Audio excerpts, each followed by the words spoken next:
Il est 19h04, hein, je pense que nous allons démarrer la visioconférence, tout simplement. Voilà, bonsoir à toutes, bonsoir à tous, bienvenue.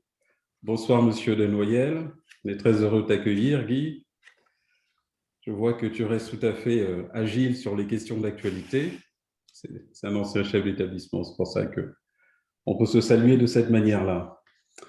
Nous sommes heureux de vous accueillir dans cette conférence organisée par l'institution Saint-Jean, ses deux chefs d'établissement, Madame Evelyne Smozik, que vous avez à l'écran, qui restera à l'écran tout le temps, voilà, qui pourra intervenir éventuellement pour des questions à la fin et qui donnera le mot de conclusion. Moi-même, Jean-Marie Chouepeau, qui vous accueille. L'école Saint-Vincent de Douai-Dorigny, sa chef d'établissement Béatrice Degand. Et pour démarrer cette conférence, vous dire que j'ai retrouvé la question de Jonas Hans en 90, où il se demandait quelle planète on allait laisser à nos enfants. Bien entendu, en raison de la dégradation qu'on connaît du climat, des problèmes climatiques et de tous les problèmes planétaires. Mais je suis tenté de me dire que ces temps-ci, avec la crise qu'on connaît, la Covid liée à la Covid-19 et puis toutes les conséquences tant sur les plans éducatifs que médicaux, sociaux et autres, qu'au fond, pour nous, dans le système éducatif, c'est plutôt la question de James Saint-Brun qui nous intéresse, qui est quels enfants allons-nous laisser au monde? Je crois que celle-là, elle nous semble un petit peu plus adaptée à la question de notre secteur éducatif. Le blason de l'institution Saint-Jean nous invite à vivre et apprendre à vivre. Et c'est une référence ici, bien sûr, à Jean-Jacques Rousseau, Émile ou de l'éducation. Comment pouvons-nous aider les jeunes à vivre, à apprendre à vivre plutôt? Parce que les aider à vivre, c'est un petit peu plus ambitieux. C'est très compliqué même, je pourrais dire, mais faire en sorte qu'ils puissent apprendre à vivre, c'est dans nos cordes, ça, dans ces temps de Covid-19. Notre logo nous invite à cultiver l'épanouissement. Comment, dans ce contexte, cultiver l'épanouissement? Vivre, apprendre à vivre. Mais vivre, c'est quoi? C'est bouger, se déplacer, rencontrer les autres, les pairs. Et on sait que chez les jeunes, c'est très important. Les amis d'aujourd'hui, les amis de demain, et l'école permet ça. Ces rencontres de personnes qu'on n'aurait pas croisées ailleurs, qui vont finir par être des amis pour très longtemps, de créer, de développer sa créativité. Et pour nous, dans le système éducatif, c'est une dimension très importante de la vie. La lutte contre cette situation sanitaire amène des confinements. On en est au troisième. Ces confinements empêchent les rencontres en présentiel. Ces confinements limitent les déplacements et donc forcément les activités possibles. Le risque, c'est que certains, jeunes et moins jeunes d'ailleurs, s'éloignent de beaucoup de cette vie telle que nous venons de la décrire. C'est le témoignage que nous pouvons avoir de ces jeunes qui peuvent nous dire aussi directement la vie, ça ne vaut plus la peine, avec toutes ces restrictions. Depuis plus d'un an, nous avons connu cette sorte de distanciation sociale. Je préfère le terme anglo-saxon, vous n'allez pas être surpris, social isolation, qui traduit beaucoup plus le fait que l'individu se recentre sur lui-même. Nous avons connu ces confinements que j'évoquais, nous avons connu la classe à la maison dans laquelle nous sommes de nouveau, nous sommes dans l'espoir des vaccins, mais quand on suit un petit peu les indications qu'on nous donne, on nous dit attention, voici les variants qui arrivent, et donc on n'est plus très sûr de rien. Nous avons connu ces incertitudes, ces choses qui changent du jour au lendemain, et puis surtout, ce spectacle très curieux à la télévision tous les soirs du décompte de nombre de morts. Comment être jeune dans cette situation-là? Le président lui-même a dit que c'était une génération pour laquelle c'était compliqué, le président de la République. La famille qui est censée être le lieu de protection de chaque jeune peut être elle-même en crise. Comment faire pour ces jeunes que nous avons à accompagner? Au fond, on a l'impression qu'on pourrait dire, tant pis pour celles et ceux des jeunes qui avait entamé un processus d'autonomisation en prenant un logement étudiant en dehors du domicile familial. Ils sont, pour une très grande partie, de retour à la maison. Tant pis pour celles et ceux dont les inégalités de culture scolaire ou sociale sont bien évidemment rattrapées par le système éducatif, mais le fait de les renvoyer chez eux, c'est les renvoyer à leurs conditions et donc empêcher ces possibilités d'éducation, d'évolution que le système éducatif leur permet, leur propose, encourage et réussit pour bien bon nombre d'entre eux. Ce n'est pas totalement abstrait, ça. Le nombre d'ordinateurs à la maison, la quantité, l'espace, le volume spatial dont chacun dispose, les ressources intellectuelles à la maison pour aider lorsqu'il y a des devoirs à faire. Et bien, tous les jeunes ne sont pas également pourvus dans ces choses qui font la différence pour leur vie. Tant pis pour celles et ceux qui rêvaient de trouver un stage en entreprise pour pouvoir mettre en œuvre leur formation et tout ce qu'ils ont appris à l'université ou dans les écoles. C'est un peu compliqué. Ils sont priés d'attendre la fin de quelque chose qu'on ne sait pas déterminer. La fin d'une épidémie sans qu'on soit capable de dire ce sera à telle date. Tant pis pour celles et ceux qui finançaient leur vie et leurs études par un job étudiant. La fermeture d'un certain nombre d'activités jugées non essentielles pour eux est une catastrophe. J'évoque ici, bien sûr, les restaurants, mais pas que. Des tout petits aux plus grands, certains désespèrent. Nous qui avons la charge de ces jeunes, comment pouvons-nous faire pour les protéger? Nous sommes ravis d'accueillir ce soir le docteur Alexandra Beg. Vous êtes docteur en médecine, psychothérapeute, diplômé en thérapie émotionnelle, cognitive et comportementale, certifié en intervention psychologique, basée sur la pleine conscience. Vous avez ce soir des auditeurs et des auditrices qui sont des éducateurs, qui sont des enseignants, qui sont des parents d'élèves aussi, et qui se demandent comment faire pour protéger, peut-être on peut le dire comme ça aussi, améliorer, pourquoi pas, la santé mentale des jeunes dont ils ont la charge. Les protocoles sanitaires que nous avons mis en place dans nos établissements, bien évidemment, ont protégé les corps, mais pas le mental. Nous comptons donc sur vous pour nous aider à trouver des pistes de travail, à enrichir nos pratiques, nous permettant aussi de mieux prendre en charge les jeunes qui nous sont confiés. Donc, je vous laisse la place, bien volontiers et avec joie.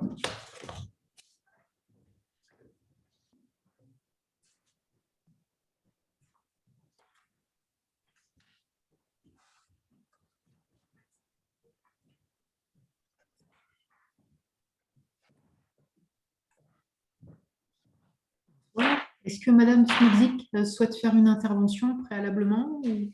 Non, non, je prendrai la main à la fin et puis surtout, j'essaierai de sélectionner s'il y a des questions pour vous aider après. D'accord, très bien.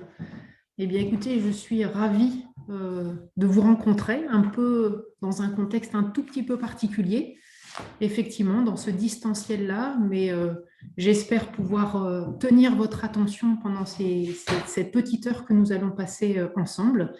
Et je vous ai préparé un petit support qui pourra être mis à votre disposition par l'intermédiaire de l'Institut Saint-Jean, de manière à ce que vous puissiez retrouver un petit peu le contenu de cette intervention si vous souhaitez y revenir.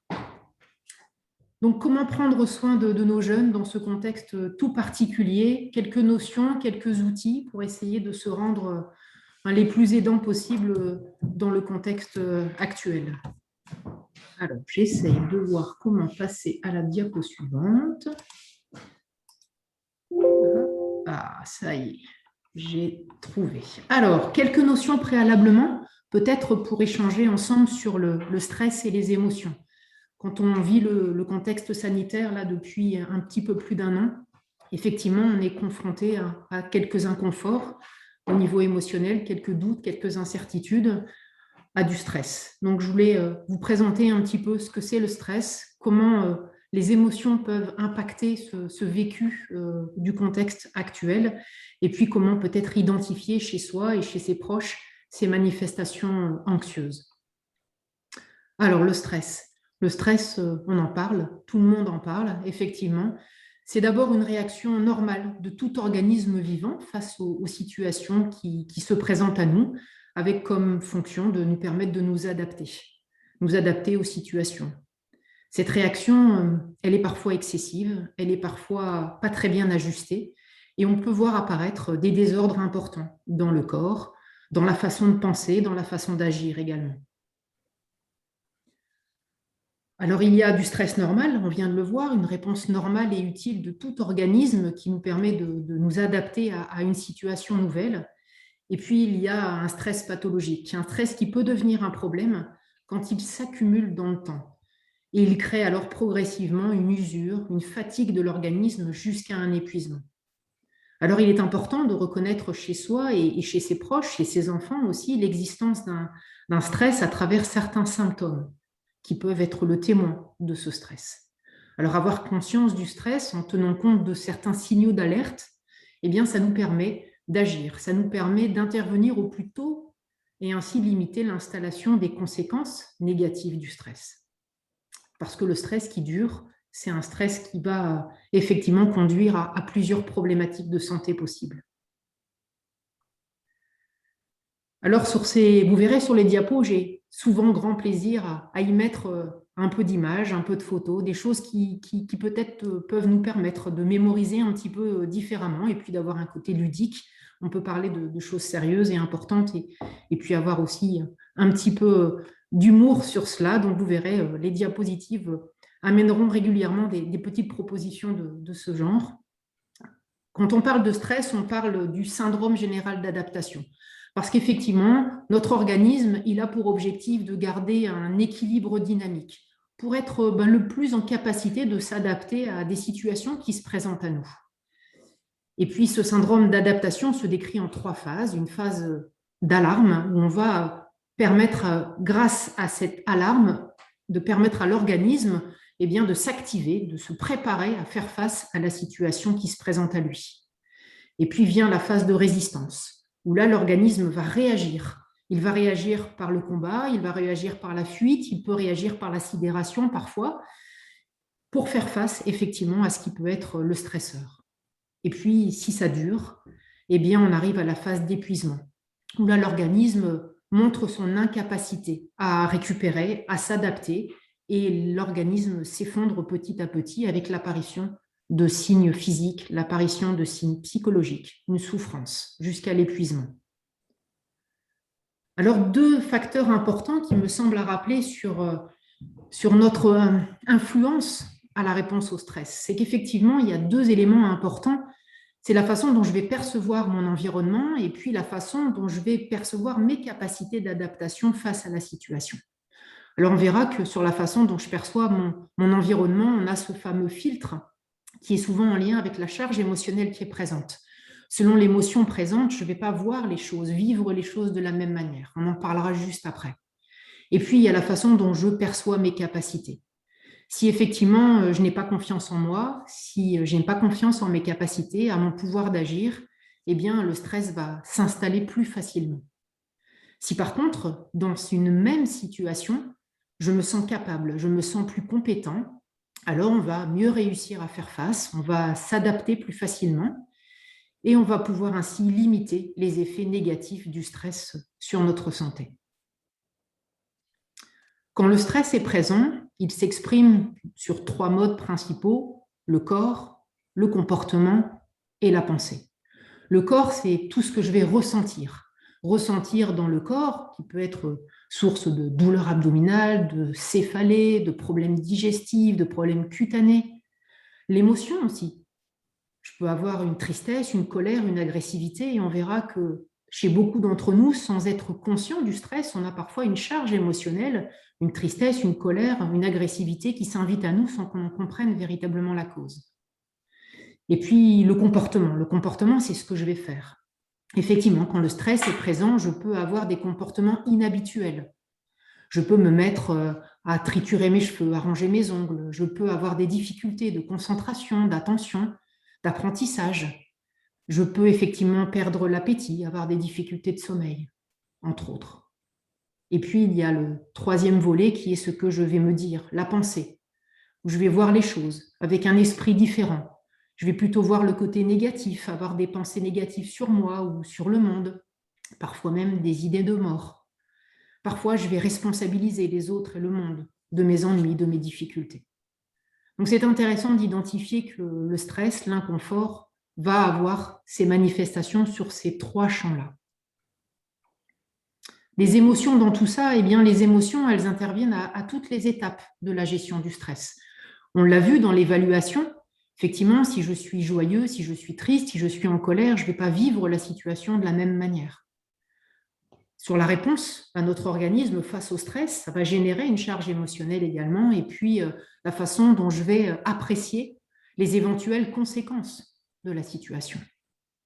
Alors, mieux connaître, mieux comprendre nos émotions, eh bien, c'est apprendre à s'en servir plutôt que de les subir. Alors, je vous ai mis une petite vidéo qui dure 3 petites minutes pour vous montrer un petit peu l'influence de la charge émotionnelle sur notre façon d'appréhender le monde.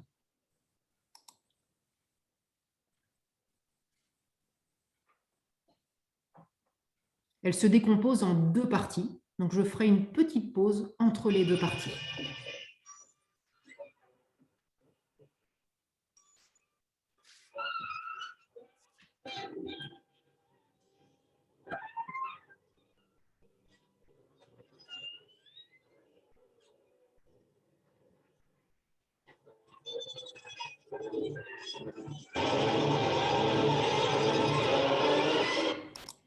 C'était la première partie. Voici la deuxième.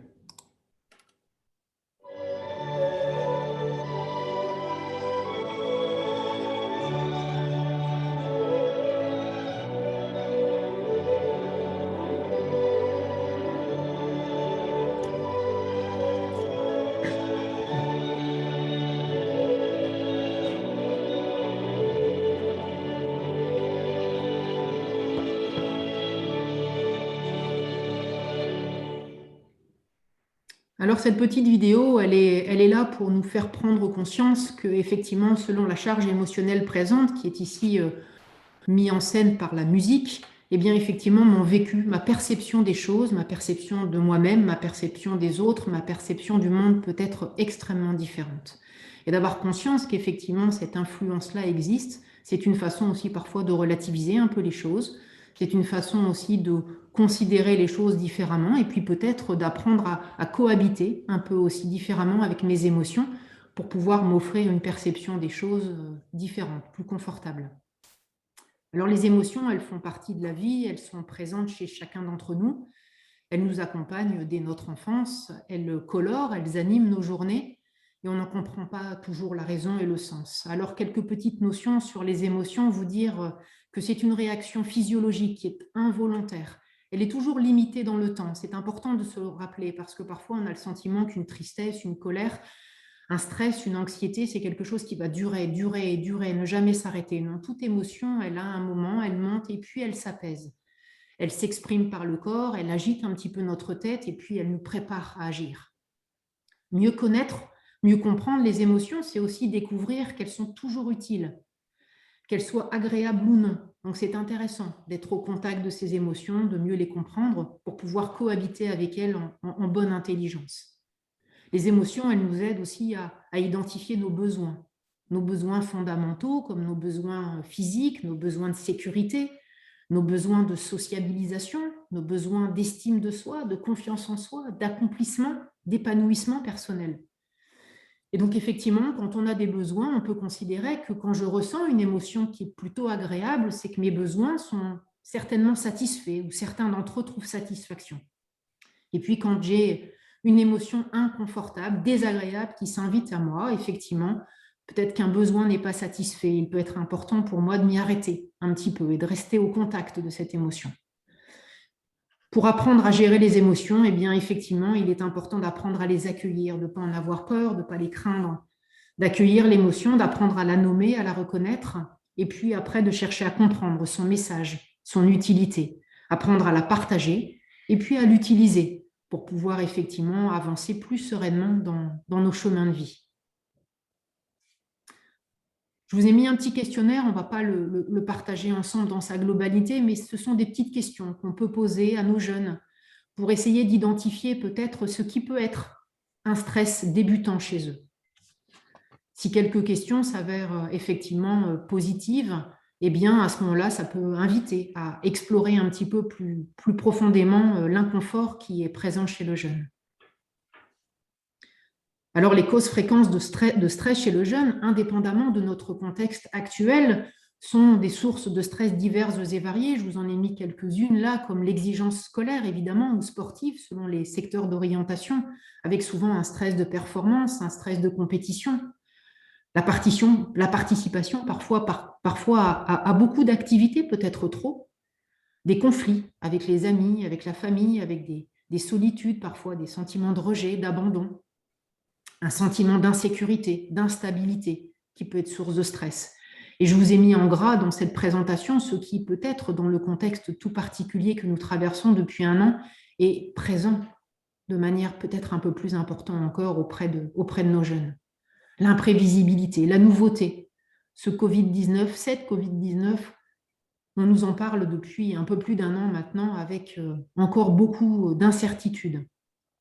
La séparation, le divorce des parents, évidemment, le décès d'un être cher, des problèmes familiaux multiples, le stress d'un proche et la contagiosité du stress. Le jeune ne souffre pas forcément de stress directement, mais il peut être impacté par le stress d'un parent, d'un proche, d'un ami. Et puis, les hyperstimulations répétées.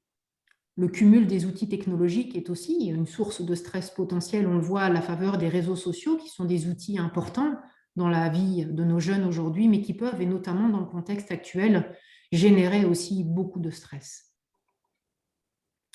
Alors, la période spécifique de l'adolescence, je me suis un tout petit peu arrêtée sur cette période-là, l'adolescence qui peut s'étendre, on va dire, de l'entrée au collège jusqu'à parfois la sortie du lycée, parfois même un peu après.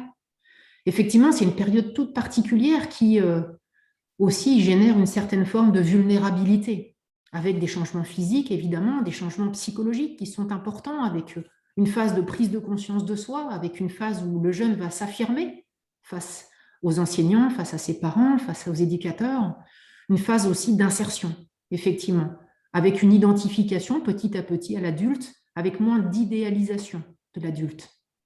Au cours de cette période, les idées, les décisions, les goûts vont devenir progressivement les leurs. Ils vont prendre et ils vont construire leur identité. Alors, il existe une prise normale de distance avec les parents, les enseignants. Les regards se portent aussi sur eux de manière différente. Ils commencent à les voir un peu plus tels qu'ils sont, avec nos défauts. Et ils commencent à comprendre que voilà, les adultes ne sont pas infaillibles. Ils vont faire l'expérience de leur propre identité. Et puis les yeux vont s'ouvrir plus largement sur le monde, et un monde qui n'est pas forcément beau, qui n'est pas forcément facile. Monsieur Chouepo précisait aujourd'hui, dans son allocution juste avant mon intervention, que la situation planétaire, l'écologie, la sécurité, effectivement, c'est quelque chose qui peut être un peu difficile à concevoir, à identifier, à ouvrir les yeux sur cela. Il existe une certaine forme de confrontation au réel qui n'est pas forcément confortable.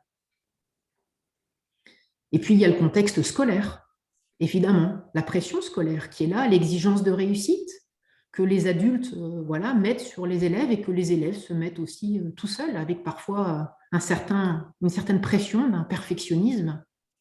Alors, il nous appartient à nous, parents, professeurs, éducateurs, d'identifier peut-être, d'ajuster, de maîtriser cet objectif de performance pour ne pas aveuglément leur faire subir ce niveau d'exigence, de l'ajuster afin de leur permettre de rester individuellement dans une démarche évolutive et d'épanouissement pour eux-mêmes.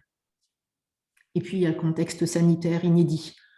J'ai décidé de vous en mettre quelques photos parce qu'on pourrait en parler pendant effectivement très longtemps avec la distanciation, les cours qui sont en alternance présentielle-distancielle depuis quelques temps maintenant, et puis tout ce qui est imposé, tout ce qui peut faire peur, toutes les images, tous les mots, toutes les incertitudes, toutes les inquiétudes qui effectivement sont présentes dans les médias, sur les réseaux sociaux, dans les discussions les uns avec les autres.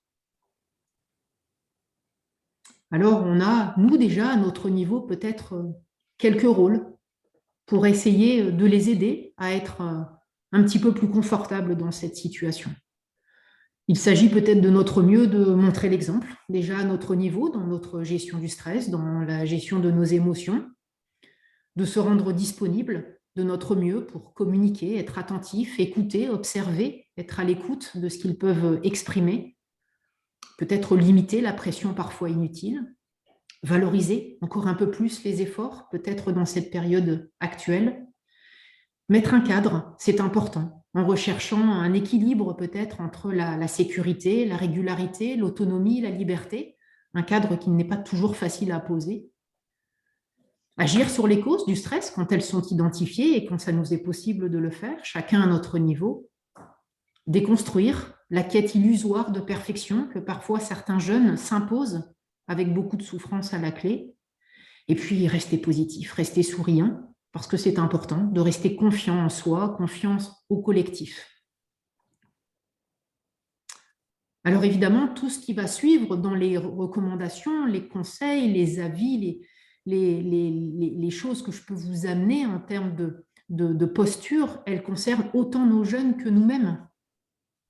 Pour donner l'exemple, pour être aidant peut-être dans ce qui peut être des actions concrètes pour limiter cet inconfort, ce stress, cette affluence émotionnelle qui fait de notre quotidien parfois un quotidien agité. Alors, on va voir quelques ajustements dans son exposition aux médias, augmenter peut-être son sentiment de compétence, ajuster son anxiété, apaiser son stress. Et je vous présenterai 2 outils, parmi plein d'outils possibles, mais 2 outils qui me semblent être des outils peut-être tout particulièrement adaptés à la situation actuelle. Savoir prendre soin de soi, c'est important, et puis garder le contact social. Alors oui, s'informer, c'est important d'être informé, mais effectivement peut-être limiter un petit peu cette affluence d'informations. Aller chercher des sources fiables et puis en limiter le temps, la durée. Les préconisations aujourd'hui par les psychologues, par tous ces professionnels compétents et qui sont aujourd'hui confrontés à une souffrance importante des jeunes et des adultes, conseille de limiter effectivement ce temps d'information à un maximum de 2 fois 30 minutes par jour. Ça paraît déjà beaucoup. Et puis d'éviter la dramatisation. Monsieur Chouepo parlait d'un décompte morbide du nombre de morts par jour. Et quand ce n'est pas un nombre de morts, c'est un autre indicateur encore plus alarmant, encore plus inquiétant, avec des superlatifs qui s'enchaînent chez les médias et effectivement qui nous amènent à la dramatisation souvent. Et bien d'être conscient qu'effectivement, si on se laisse embarquer dans cette posture de dramatisation, c'est quelque chose qui va être très toxique pour nous. Apprendre à mieux tolérer l'incertitude. On est confronté dans ce que l'on vit là depuis 1 an à encore beaucoup d'incertitudes. Des choses ont été découvertes depuis 1 an, on commence à en savoir un petit peu plus sur ce virus, mais encore beaucoup de choses sont à découvrir.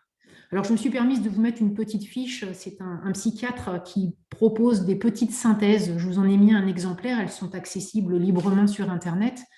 Et elles ont un côté assez intéressant sur voilà, une sorte de synthèse de posture dans certaines situations. Et là, il a fait une petite fiche sur le Corona Souci, avec un petit guide de gestion de l'incertitude en période de confinement, pour ne pas se laisser embarquer par une réactivité parfois inutile qui nous embarque à essayer de trouver des réponses sur des choses sur lesquelles on n'a pas de réponse et d'accepter peut-être de ne pas avoir de réponse tout de suite à tout.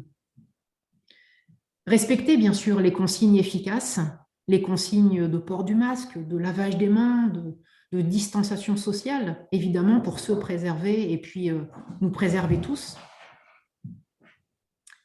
Augmenter effectivement notre capacité à être souple, notre capacité d'adaptabilité. Je vous ai mis une petite image du roseau et du chêne. On nous invite quand même à être parfois dans le respect de règles très strictes, très rigides. Et je nous invite aussi à être parfois aussi dans plus de souplesse pour s'ajuster de façon peut-être plus bienveillante envers soi aux ajustements qui sont nécessaires, mais en gardant peut-être une certaine forme de souplesse pour ne pas être trop rigide et pas trop se fragiliser. Choisir aussi de relativiser certaines de ses priorités et puis garder confiance en sa capacité d'adaptation. Alors, je vous ai mis une petite métaphore.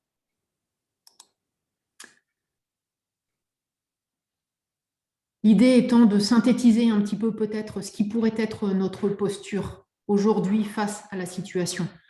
Je m'adapte au mieux aux intempéries actuelles en surfant parfois sur la vague. Surfer sur la vague, j'entends s'adapter sans lutter inutilement face aux événements que je ne peux pas changer.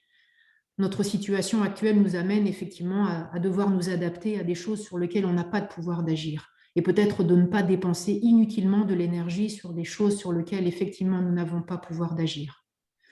Savoir compter aussi sur des ancrages solides, s'appuyer sur des éléments stables, fiables de notre vie autour de nous, des éléments matériels, des éléments humains. Prendre soin de soi au mieux, de son embarcation, de son environnement, de son univers, de sa personne. Savoir qu'on n'est pas seul.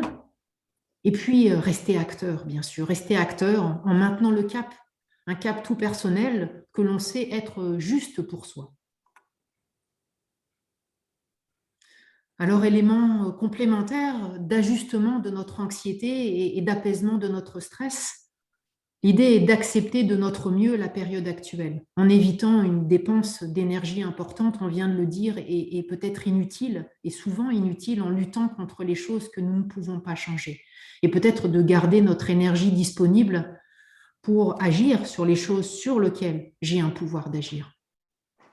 Nous traversons incontestablement une période difficile qui est source d'inquiétude légitime pour notre santé, pour celle de nos proches, et puis d'en admettre la présence, encore importante, de doutes, d'incertitudes.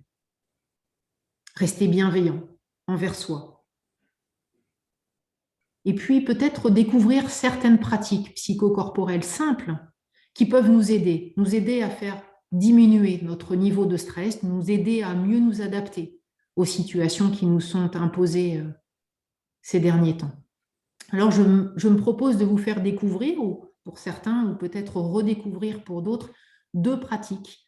La cohérence cardiaque, qui est une pratique aujourd'hui bien établie dans notre pays, et puis la méditation de pleine conscience. Alors, quelques petits instants sur ces pratiques-là. Déjà, quelle que soit la pratique psychocorporelle que je peux découvrir, chaque pratique utilise la respiration. La respiration est une porte d'entrée pour gérer notre stress qui est incontournable. Parce que dès que mon niveau de stress augmente, que je le veuille ou non, ma fréquence cardiaque, ma fréquence respiratoire va augmenter. Je vais m'activer sur le plan de la respiration.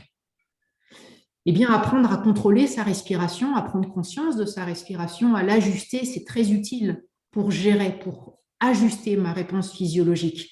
Parce que ce réflexe, il fonctionne dans les 2 sens. Effectivement, si je vis un moment d'inconfort, ma respiration va s'accélérer, mais si je prends le contrôle de ma respiration, si je calme ma respiration tout simplement, eh bien, je vais m'apaiser, je vais me calmer. Donc, c'est une porte d'entrée à la fois simple, mais à la fois extrêmement puissante, qu'on oublie parfois et qui est une vraie porte d'entrée sur notre gestion émotionnelle, sur notre confort. La cohérence cardiaque, c'est quoi? La cohérence cardiaque, c'est un exercice de contrôle respiratoire. On a dans notre organisme, sans rentrer dans des détails scientifiques ou médicaux trop pointus, on a dans notre organisme un système nerveux autonome qui agit pour notre bien, qui fait en sorte que nous soyons prêts à nous adapter à des situations où on doit s'activer et puis à des situations où on peut se permettre de se reposer, de recharger nos batteries. Et ce système nerveux autonome, eh bien, il fait de son mieux pour nous permettre de nous adapter aux situations. Eh bien, on a un exercice de respiration qui nous permet d'optimiser son fonctionnement, qui nous permet de muscler ce système nerveux autonome pour le rendre encore plus efficace, encore plus performant. Parce qu'on constate que quand on a du stress, et quand on a du stress de manière durable, ce qui se passe actuellement dans ce contexte sanitaire, eh bien, ce système nerveux autonome, il perd de sa compétence, il perd de son efficience. Et donc, cet exercice simple, il peut permettre à notre système nerveux autonome, à cette compétence que nous avons dans notre physiologie, de retrouver une compétence pour nous permettre d'être à nouveau plus adaptables aux situations qui se présentent à nous. Alors, c'est un exercice tout simple. C'est un exercice où on s'entraîne tout simplement à respirer plusieurs fois par jour d'une certaine façon. On va respirer à une certaine fréquence. on va en fait réaliser 10 cycles respiratoires par minute. Autrement dit, on va inspirer 5 secondes et on va expirer 5 secondes, ce qui fait qu'on aura un cycle respiratoire de 10 secondes et on aura bien, sur les 60 secondes d'une minute, on aura bien 6 cycles respiratoires. Alors, on peut choisir d'inspirer 5 secondes, d'expirer 5 secondes, ou si on veut potentialiser encore un petit peu plus notre apaisement, eh bien, l'invitation sera d'inspirer 4 secondes et d'expirer 6 secondes. Pourquoi expirer un peu plus longtemps? Parce que c'est quand on expire qu'on freine notre physiologie, qu'on agit sur ce frein physiologique de retour au calme. Et donc, favoriser l'expiration par ce contrôle respiratoire, c'est une façon, effectivement, d'apaiser encore un petit peu plus notre fonctionnement physiologique, tout en contribuant à renforcer, ajuster, recentrer, muscler notre système nerveux autonome. En faisant cet exercice simple d'inspiration 5 secondes, d'expiration 5 secondes, eh bien, on va créer un phénomène physiologique tout particulier de résonance dans notre corps. En respirant à cette fréquence, eh bien, on synchronise notre cœur et notre respiration, d'où le nom cohérence cardiaque, résonance cardiaque. On a un phénomène physiologique de synchronisation. Eh bien, ce travail, il crée un renforcement de notre système autonome, notre système adaptatif à l'intérieur de notre corps. Il innerve tous nos organes, ce système nerveux autonome. Et donc, quand on répète cet exercice régulièrement, eh bien, on améliore nos capacités d'adaptation. On permet à notre organisme d'être plus performant. Si on réalise régulièrement cet exercice, et la préconisation est de le faire 3 fois par jour, pendant 5 minutes.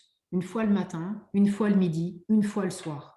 Pas forcément dans les moments d'inconfort, de manière préventive. Quand on fait cet exercice-là, on contribue à avoir un fonctionnement physiologique plus optimisé et donc d'appréhender et de gérer le stress de manière plus efficace. Alors, je vous ai mis quelques petits conseils de lecture. La cohérence cardiaque, c'est un exercice simple. On peut le mettre en place à plein de moments. Moi, j'ai des établissements dans lesquels j'interviens. Ils ont décidé de mettre de la cohérence cardiaque avant chaque évaluation, avant chaque DS. On se prend 3, 4, 5 minutes et on respire pour se recentrer sur soi, pour se remettre un petit peu au calme et avoir accès à nos connaissances de manière plus juste. Le contexte actuel nous amène aussi à vivre du stress, de l'inconfort et donc de manière préventive et de manière curative aussi, faire cet exercice-là régulièrement peut nous aider beaucoup. 2 ouvrages de David Auer, qui est un médecin qui a beaucoup contribué à médiatiser cette pratique respiratoire. Un bouquin plutôt adapté pour les adultes, très facile à lire, pas du tout compliqué à aborder. Et puis, une référence Cohérence Kit spécifiquement pour les enfants, parce qu'on peut mettre en place cette pratique dès les tout petits. Je vous ai mis aussi des petites icônes parce que ce contrôle respiratoire, inspirer 5 secondes, expirer 5 secondes, on n'a besoin de rien, juste peut-être d'une montre. Mais il existe aussi des applications qui peuvent nous aider de manière un petit peu ludique à découvrir cet exercice-là, puis à nous guider. Donc, on a des applications comme le Respirelax, qui est une application gratuite et qui permet d'avoir ce guidage respiratoire par une bulle qui monte et qui descend.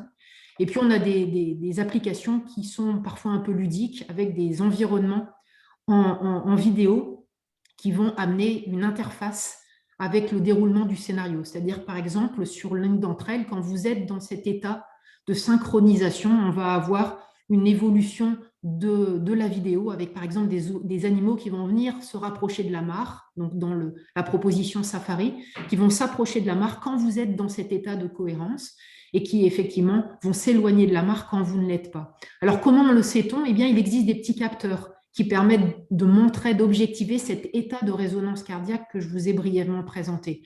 On n'a évidemment pas besoin de cette objectivation-là pour avoir une efficacité de l'exercice, mais il existe plein de petits outils qui sont développés maintenant, des applications, des montres aussi proposent cet exercice maintenant en récupérant les battements cardiaques pour pouvoir montrer cet effet de synchronisation avec la respiration.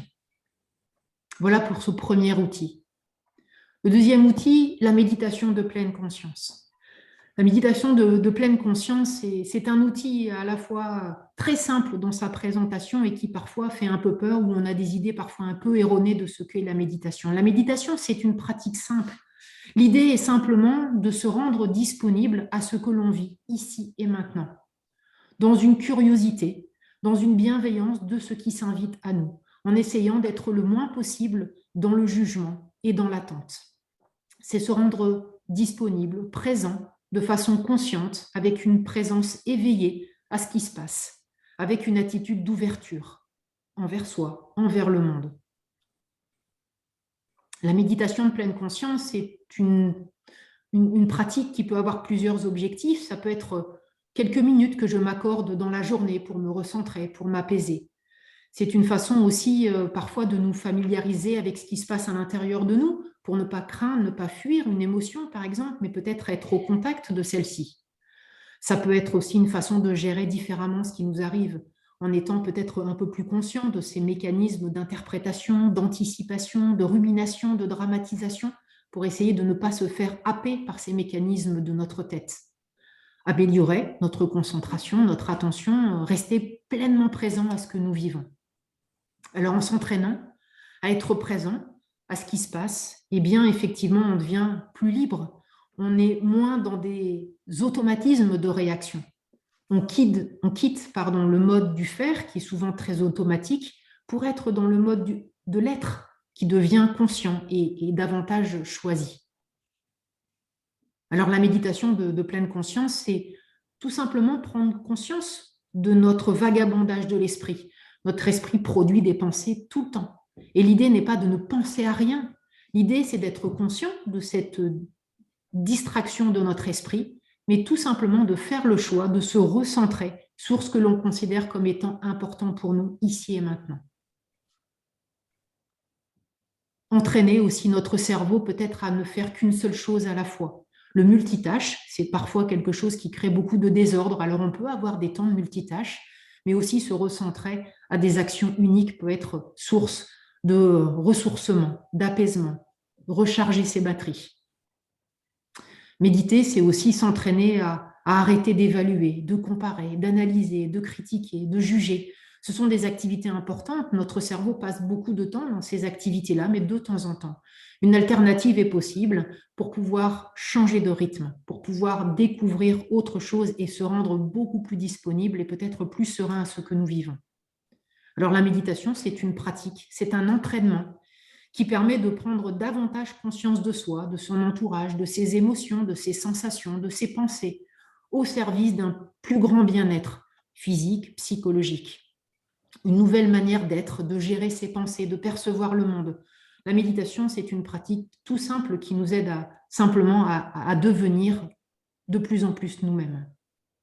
Alors, il y a des pratiques formelles et des pratiques informelles. Des pratiques formelles, je m'arrête un instant, je prends quelques minutes, je m'installe dans un endroit calme et je fais par exemple le choix de mettre mon attention sur ma respiration. Mais ça peut être aussi des pratiques informelles. Dans ma vie de tous les jours, je fais le choix, par exemple, en me lavant les dents, d'être attentif à ce que je vis, à ce que je ressens dans ce lavage de dents. Ou quand je mange un dessert, quand je mange quelque chose qui me plaît, eh bien, je fais le choix non pas de le manger automatiquement en étant peut-être en train de penser à toute autre chose ou en regardant une émission à la télé, peut-être en faisant le choix de me rendre disponible à l'expérience sensorielle que je suis en train de vivre ici et maintenant. Être à l'écoute de ses sens. Je peux aussi choisir de faire une activité sportive ou une marche ou une promenade en étant non pas dans mes pensées, ce qui peut être un choix, mais aussi peut-être un choix alternatif d'être disponible à ce que je vois, à ce que j'entends, à ce que je ressens dans mon corps. Donc, il y a une multitude d'occasions d'être dans cette pratique de pleine conscience. L'idée n'est pas d'être en pleine conscience tout le temps, mais peut-être de savoir cultiver ces moments de pleine conscience dans notre vie parce qu'ils nous rechargent, ils nous apaisent, ils permettent à notre système nerveux autonome eh bien, effectivement, d'être plus optimisé et donc d'être en meilleure compétence pour nos actions où on doit effectivement être dans le faire-face. Un petit exercice de méditation qu'on ne va évidemment pas s'autoriser à faire, même si ça serait peut-être une expérience à initier en webinaire, mais je vous l'ai mis pour que vous puissiez avoir éventuellement la possibilité de vous exercer sur une proposition d'exercice tout simple de recentrage sur la respiration. Je vous ai mis aussi quelques propositions d'ouvrages sur la pratique de méditation, des ouvrages qui ont effectivement bonne presse et qui sont faciles à lire, de Christophe André par exemple, de Jon Kabat-Zinn, qui est une personne qui a beaucoup contribué au déploiement de la pratique de la pleine conscience, notamment dans la prévention et la gestion du stress et aussi de la prévention de la rechute dépressive. Et puis un ouvrage assez récent, La méditation, c'est bon pour le cerveau, parce que nous sommes aussi, et je le suis, une scientifique et on a besoin aussi de trouver des études parfois qui légitimisent certaines pratiques. Et donc cet auteur, Stephen Lawrence, a étudié le cerveau de Mathieu Ricard. Et donc il y a beaucoup d'informations scientifiques intéressantes dans cet ouvrage. Et puis des choses aussi toutes simples de sa pratique à lui, donc au docteur Lawrence, qui explique, voilà, en tant que monsieur, madame, tout le monde, comment on peut aussi tout simplement s'exercer à cette pratique.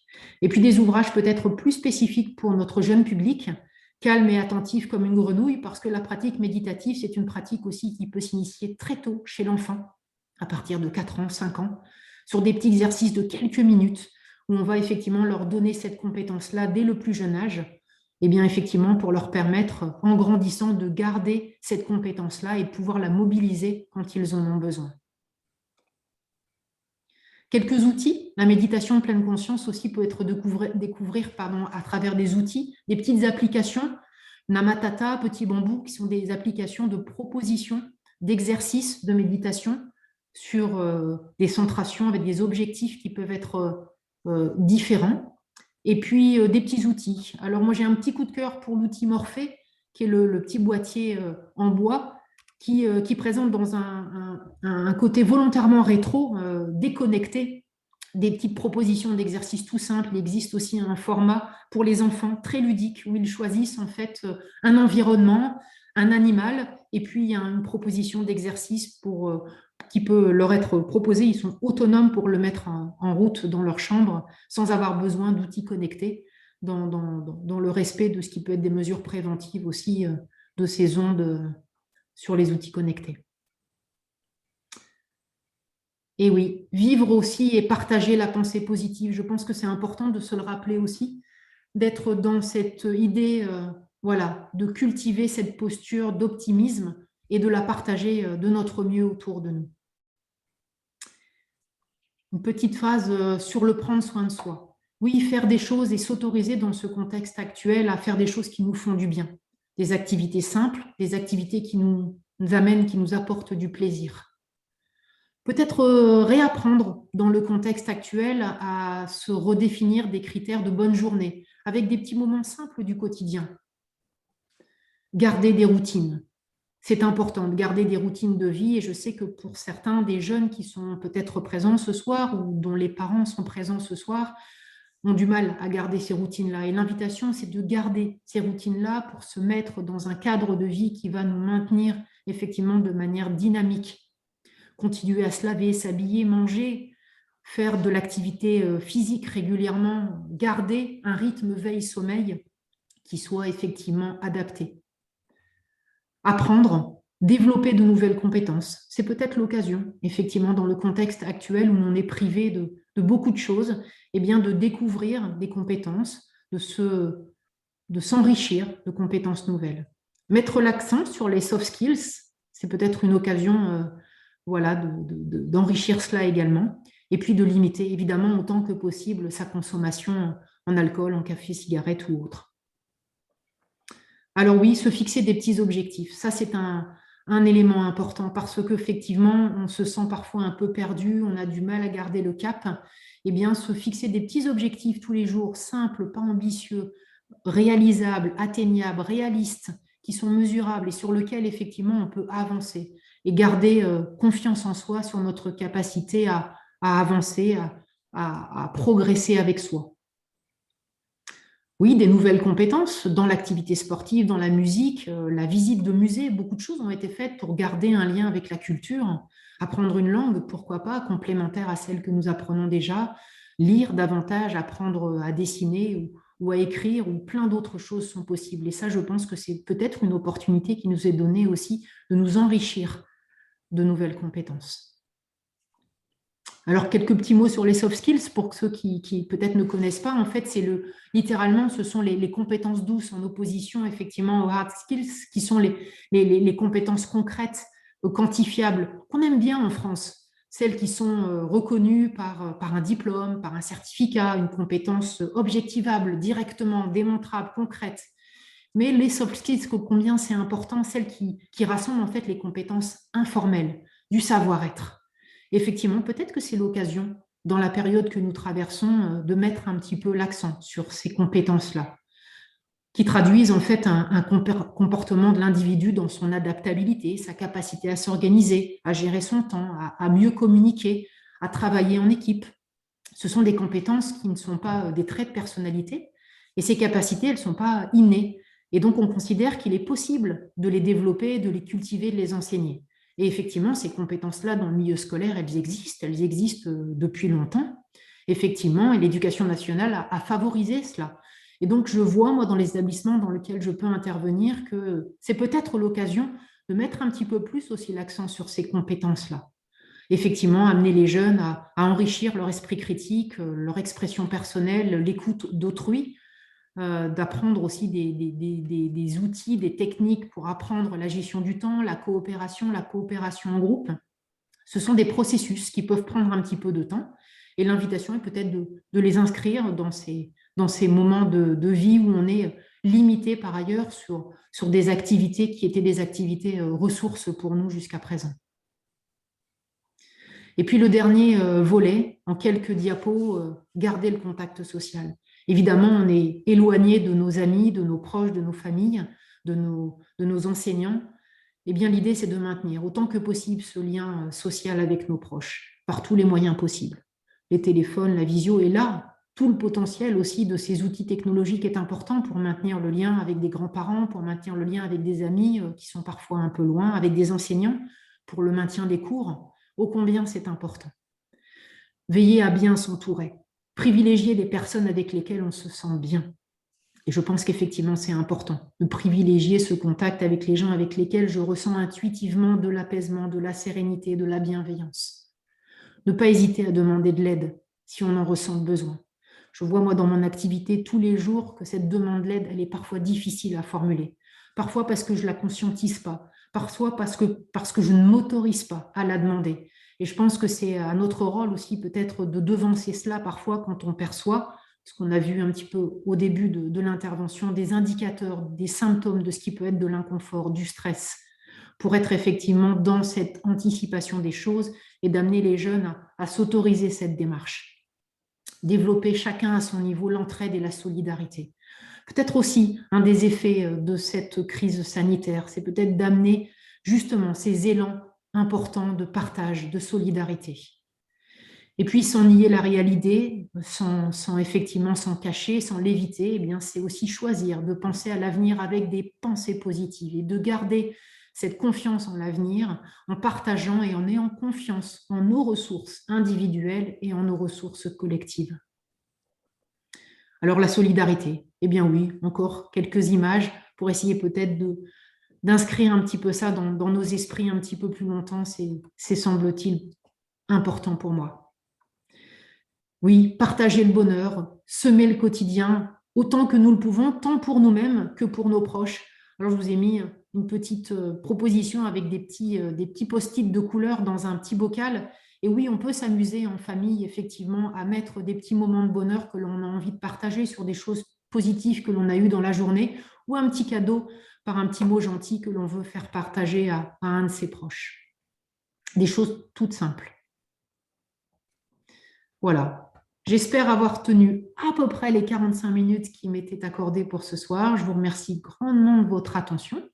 Et puis, je vais me permettre de me tourner un petit peu sur les outils qui amènent peut-être la proposition de questions pour éventuellement répondre à des questions qui pourraient s'inviter dans cette fin de présentation. Un grand merci à vous.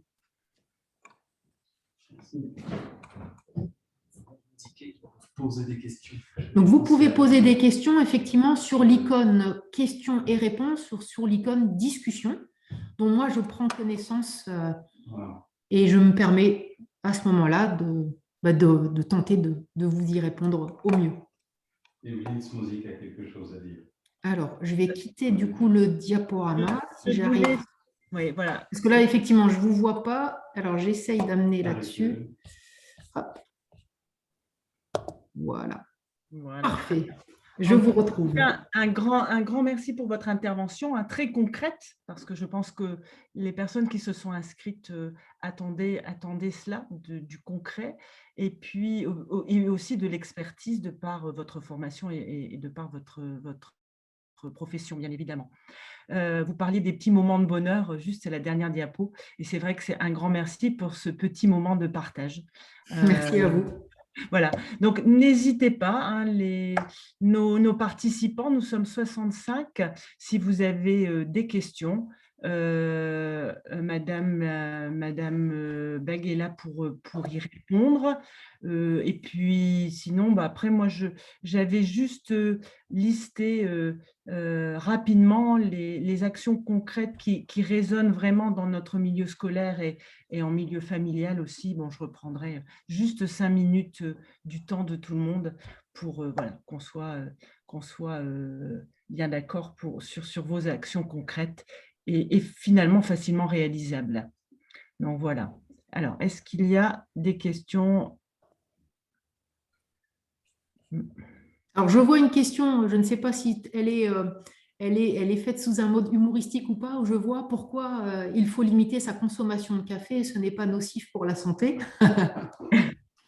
Alors, effectivement, je m'autorise un petit café le matin pour me mettre déjà dans un petit plaisir, mais effectivement, j'en limite la consommation et l'invitation, effectivement, c'est tous les excitants d'en limiter l'usage sans évidemment être rigide dans notre posture, toujours souple, c'est la meilleure des attitudes, mais effectivement, tous ces stimulants-là, quand on vit une période où on est un peu fortement sollicité dans notre adaptabilité, sont parfois source voilà, d'inconfort physique. Alors, 2 cafés par jour, paraît-il, ce serait parfait. Parfois difficile quand même de résister sur une journée complète. C'est parfois difficile, mais il y a des alternatives. Si on fait quelques minutes de respiration par la cohérence cardiaque, on a un petit effet derrière qui peut nous permettre de tenir le reste de la journée. Très bien. Tout à fait. Alors effectivement, j'avais évoqué la mise à disposition de la présentation. Donc je tiens évidemment le support à disposition de ceux qui le souhaitent. Je l'ai déjà transmis à M. Chouepo. Donc effectivement, c'est un document que vous pourrez partager ensuite entre vous.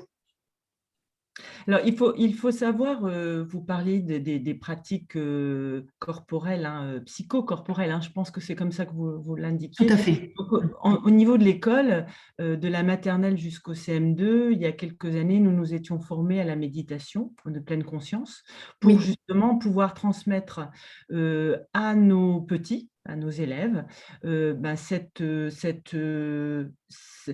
vous avez appelé ça comme, voilà, cette pleine conscience, donc être là, j'ai noté, hein, et être ancré dans les moments présents, parce que c'est vrai que nos petits, nos enfants, mais à la limite les adultes aussi, les jeunes, on est toujours en train de se demander ce que l'on va faire après, quoi. Et c'est juste le fait de leur dire profitons du moment présent. Et c'est vrai qu'aussi cette respiration, avant une évaluation, hein, même s'ils sont petits, ben, il y a quand même des petits bilans à faire de notions, ça aide aussi à poser. Hein, et le bouquin là, sur la grenouille, là, être attentif, calme et attentif, comme une grenouille, ça marche très bien dès la maternelle. C'est ça, c'est des petits exercices tout simples. Et moi, pour le mettre en pratique, effectivement, on voit que les enfants s'autonomisent très vite en fait dans ces petits exercices-là, ce qui est vraiment génial. Par exemple, voilà, je vais faire le spaghetti, après ça va aller mieux. C'est des petits exercices qui sont proposés sur un CD dans cet ouvrage. Effectivement, les enfants s'autonomisent assez vite dans ces pratiques ludiques-là. Et effectivement, ça leur donne une compétence supplémentaire quand ils ressentent quelque chose qui peut être inconfortable. Et donc, ça en favorise effectivement l'apaisement plus rapide. Oui. Et puis, il y a aussi une action sur l'empathie aussi, puisque les enfants sont plus calmes. Et après, il y a un respect mutuel qui s'instaure, qui arrive naturellement. C'est ça, un retour au calme. C'est pas toujours facile, hein, de le faire en classe, hein. Mais en tout cas, il il y a quand même une volonté maintenant de la part de beaucoup d'enseignants. Et dans les instituts de formation continue, il y a des temps de formation à la méditation de pleine conscience. Donc, pour les enseignants, donc ça, c'est bien. C'est même C'est très très bien. bien. C'est un bon outil et effectivement, il peut parfois faire un petit peu peur dans l'idée qu'on s'en fait, mais en fait, c'est un outil simple qui peut trouver sa place assez facilement, qui amène effectivement pour certaines études qui ont pu être refaites, notamment dans les pays nordiques qui sont un petit peu avancés, dans on va dire l'intégration de ces pratiques-là dans les établissements scolaires. On voit des choses vraiment très intéressantes, notamment sur la capacité d'apaisement, de concentration, d'apprentissage, mais aussi dans le comportement global de l'enfant dans son intégration avec les autres. Alors, il y a quelqu'un qui pose la question, en quoi consiste l'outil Morphée? Alors, l'outil Morphée, c'est en fait un petit boîtier qui est une sorte de recueil d'exercices de méditation. Donc, en fait, on choisit un environnement, on choisit un thème, on choisit une durée, donc avec les petits leviers qui étaient sur la proposition de diapo. Et on a des exercices qui nous sont proposés de recentrage, donc de pratiques méditatives de pleine conscience, voilà, sur des thématiques qui peuvent être diverses. Alors, c'est un outil qui est assez récent, qui a quelques années maintenant, qui a été décliné aussi chez les enfants avec une sorte de petit format comme ça, facilement transportable pour les enfants, de côté extrêmement ludique, déconnecté, comme on le disait tout à l'heure, et qui permet d'expérimenter quelques petits exercices simples de pratique de pleine conscience et des exercices qui vont de quelques minutes à un quart d'heure, je pense, à peu près. Donc, c'était Madame Cellier qui posait la question. Est-ce qu'il y en a d'autres? Alors, je vois Isabelle Perret qui a posé la question. J'en profite pour te saluer, Isabelle, qui dit qu'effectivement, il ne faudrait pas insister pour que les enfants puissent être en extérieur le plus possible. Alors, je te rejoins à 200%. Et je suis ô combien heureuse que le confinement que nous vivons actuellement a permis aussi de faciliter la sortie un petit peu plus que ce qu'on avait connu jusqu'à présent. Et effectivement, d'être dehors au contact de la nature, déjà pour être en moins grand risque de contamination, mais aussi pour se ressourcer dans la nature, pour faire de l'activité physique et pour être aussi au contact tout simplement des espaces verts. Tout à fait d'accord. Tout à fait. Vous parliez de l'importance de la routine de vie aussi. Oui. Et c'est vrai que c'est très rassurant. Alors, le parallèle, je ne sais pas s'il est pertinent, mais c'est vrai que nos gestes barrières avec les enfants, en fait, rassurent énormément, à la fois les familles, mais à la fois les enfants, parce que justement, on sait qu'on le fait bien à force de le faire régulièrement, et ça contribue à déstresser un climat un peu particulier. Et c'est vrai que la routine de vie, alors ça m'a fait penser à ces gestes barrières que l'on fait inlassablement avec les enfants, lavage des mains, enfin, changer le masque le midi, enfin, il y a plein de petites choses qui se sont ajoutées là pour notre protocole sanitaire, mais c'est vrai que c'est rassurant. C'est vrai, et c'est extrêmement important à la fois de maintenir le cadre, comme on le disait, avec effectivement des routines de vie, comme on l'évoquait, mais aussi des routines organisationnelles, logistiques, tout en sachant composer aussi avec la souplesse. Ça ne veut pas dire ne pas respecter la règle, mais ça veut dire savoir l'assouplir quand c'est juste. Parce qu'on a aussi besoin de garder cette petite marge de manœuvre-là, cette souplesse-là, pour ne pas effectivement rentrer trop en confrontation avec une rigidité qui pourrait à un moment donné nous être un petit peu toxique. Donc oui, s'appuyer sur une routine, un cadre, c'est vraiment important et c'est sécurisant, vous avez complètement raison, tout en gardant, quand c'est possible, un petit peu de souplesse, un petit peu d'ajustement, chacun pour soi, pour garder une marge de manœuvre qui nous donne effectivement un pouvoir d'agir qui reste quand même présent. C'est important. Très bien. Est-ce que vous voyez d'autres questions? Alors, je vais essayer de revenir, effectivement. Vous parlez d'hyperstimulation. Alors, ce que j'évoquais dans l'hyperstimulation, c'est tous ces outils connectés, en fait. La jeunesse aujourd'hui, avec des téléphones, des ordinateurs, donc on a beaucoup de stimulation visuelle, la lumière bleue, on en parle depuis longtemps, mais c'est une stimulation qui, effectivement, pour le cerveau, est extrêmement fatigante, parce que c'est une stimulation non-stop, qui est aussi multitâche, c'est-à-dire que je fais plein de choses en même temps. Je peux écouter de la musique, regarder effectivement mes messages, apprendre mon cours. Et toute cette hyperstimulation-là, sur les outils technologiques notamment, on sait que sur le plan cérébral, elle a des répercussions qu'on ne mesure pas encore très bien par les neurosciences, mais dont on sait aujourd'hui qu'elles amènent des conséquences, notamment en termes d'apprentissage, en termes de concentration, d'attention, de mémorisation. Et donc, l'invitation n'est pas d'être anti-outil connecté ou ça, mais de veiller quand même à ce qu'il y ait un ajustement qui puisse être proposé quand l'usage est peut-être trop important. Oui, et ce que vous disiez, parce que vous êtes une scientifique, c'est vrai que maintenant, avec les neurosciences, il n'y a plus de doute possible. Complètement. Notamment, vous parliez de la méditation de pleine conscience et de l'effet sur le cerveau. Et c'est vrai que maintenant, il n'y a plus de doute possible. Effectivement, la pratique de pleine conscience, elle existe depuis très, très, très, très, très longtemps et elle n'avait pas forcément cette appellation-là, mais la pratique en elle-même est effectivement très ancienne. Mais aujourd'hui, on a des outils qui permettent d'objectiver ce qu'il se passe sur le cerveau et on a aujourd'hui une démonstration véritablement du bienfait de ces pratiques-là à plein de niveaux différents. Et je vous invite pour ça, l'ouvrage sur la méditation, c'est bon pour le cerveau, va vous faire découvrir plein, plein de choses. Et effectivement, l'invitation est aujourd'hui de s'appuyer aussi sur ces preuves scientifiques.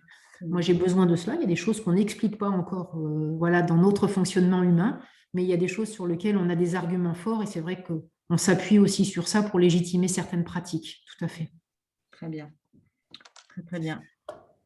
Alors, je vois quelqu'un, parent d'élève d'un enfant qui est en prépa, d'un jeune. Comment aider concrètement nos enfants à rester positifs avec l'incertitude des concours et des semaines à venir? Et oui, je suis maman aussi d'une jeune qui est en attente de tout ça. Effectivement, c'est pas facile. On le disait tout à l'heure, il faut à la fois être dans cet accueil d'incertitude pour ne pas effectivement se laisser trop embarquer par ces anticipations anxieuses. Donc, ce n'est pas très simple. Mais les outils qu'on a évoqués là ont aussi cet objectif-là, c'est de nous amener à recentrer dans ce qui est connu ici et maintenant et de ne pas laisser trop notre tête être dans cette anticipation des choses qui n'amènent pas forcément de réponse. Et donc, l'idée, c'est de freiner un peu cette capacité de notre cerveau à anticiper, qui est très précieuse, mais qui parfois nous embarque beaucoup trop loin et nous génère de l'inconfort inutile. Et vous parliez d'accepter la période actuelle. Alors, c'est vrai que ce n'est pas facile. Hein. C'est pas facile. C'est certain.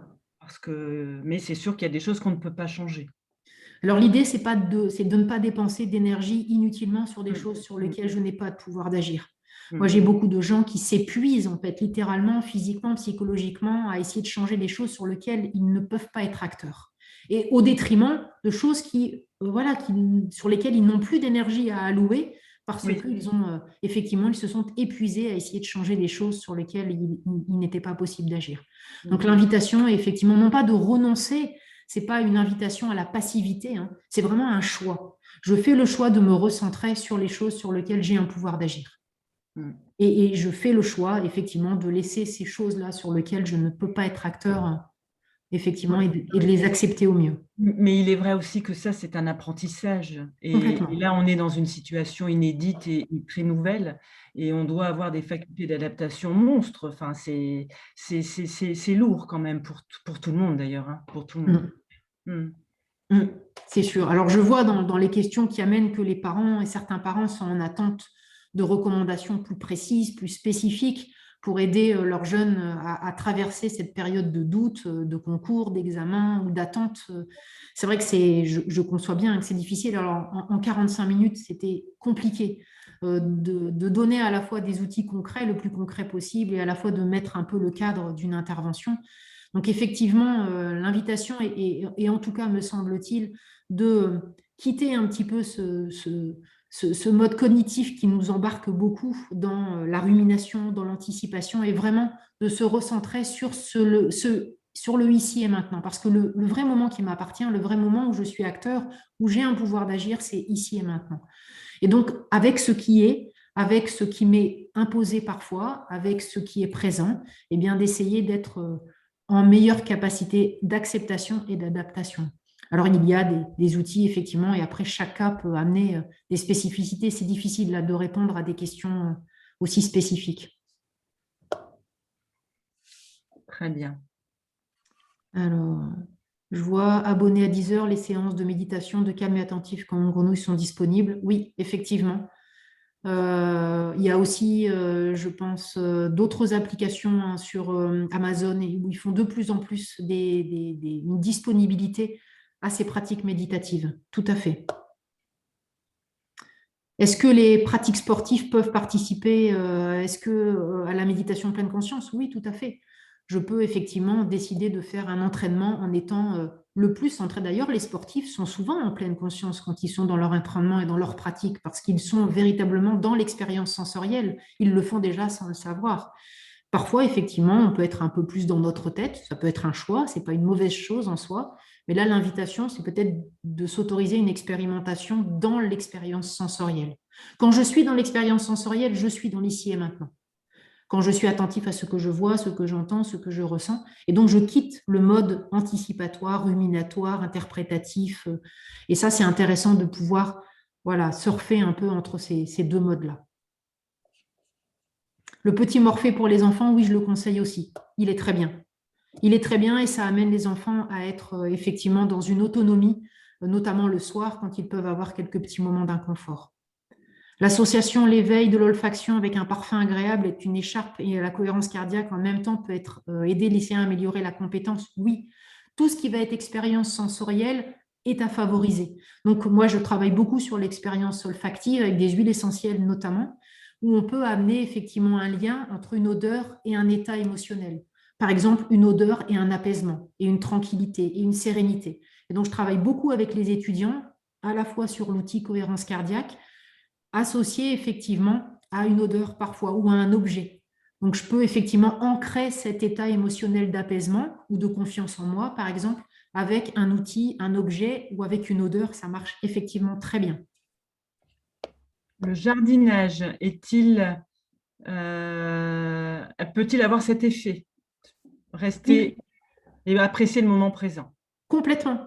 Dans les pratiques dans lesquelles je suis complètement à ce que je fais, on appelle ça le flow, c'est-à-dire je ne vois pas le temps passer. Je suis complètement dans l'activité que je suis en train de faire, et bien je suis dans cet état de pleine conscience.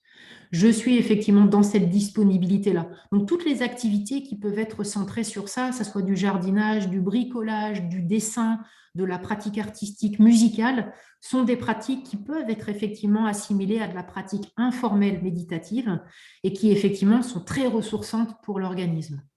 Complètement.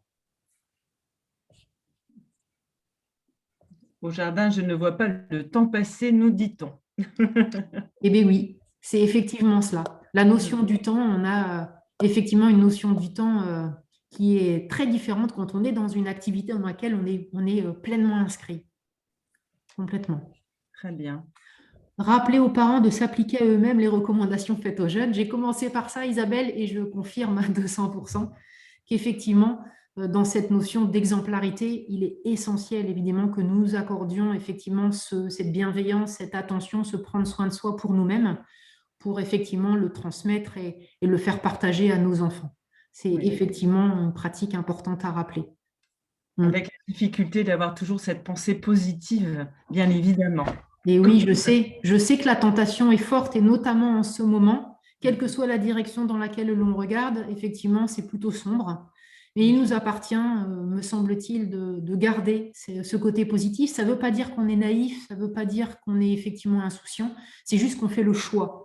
Le choix de s'inscrire dans ce côté positif en regardant la réalité telle qu'elle est et puis en tenant compte de cette réalité, mais aussi en allégeant les choses quand on peut le faire pour garder une adaptabilité qui nous rend plus confortable pour nous inscrire dans cette vie et puis voilà, pour être le plus confortable avec soi et avec nos proches. Très bien, très très bien. Est-ce que vous voyez encore quelques questions? Et puis je pense qu'on est à 20h17 là. Je pense qu'ensuite… Alors, je vois qu'il y a une étudiante en prépa qui confirme que son papa est accompagnant en méditation de pleine conscience et elle confirme, elle, j'imagine, par sa pratique personnelle, que c'est une pratique qui aide énormément face au stress des études et des concours. Donc, merci pour ce témoignage parce qu'effectivement, moi, j'en suis bien consciente et je le constate tous les jours, mais merci de faire partager ça à tout le monde.